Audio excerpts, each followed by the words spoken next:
Je m'appelle Stéphanie Bécard. Je travaille pour Alstom Transport pour la partie validation du système de signalisation qui s'appelle U400. Et donc je travaille pour valider le système de signalisation afin de faire rouler les métros de manière automatique, sans conducteur. En validation, on travaille déjà en équipe parce qu'un système de signalisation à valider, c'est pas voilà, une personne qui peut le faire finalement dans son coin. On travaille sur des machines, sur des simulateurs pour simuler à la fois le train, la voie et pour faire finalement des tests type pour valider les différentes fonctions d'ouverture de porte, d'arrêt en station ou de train qui s'arrête en fonction d'un danger ou par rapport à un feu.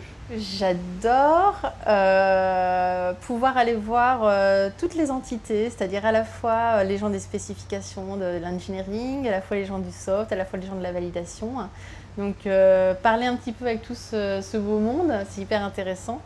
Et également pouvoir avoir une plateforme réelle où on peut voir le train qui bouge. Ça, c'est comme être sur la PlayStation, quoi, finalement.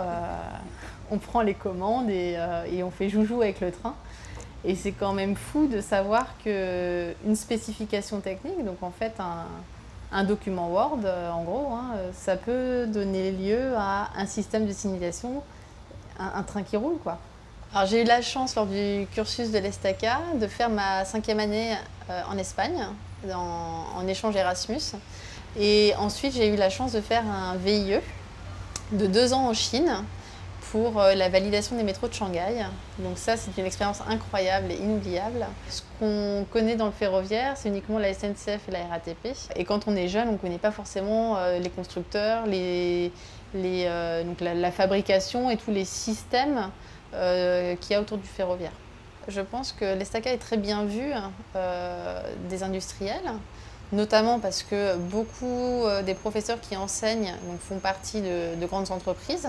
Donc ils véhiculent aussi un savoir-faire à l'intérieur de l'ESTACA et via leur réseau, on peut intégrer plus facilement donc des entreprises telles qu'Alstom.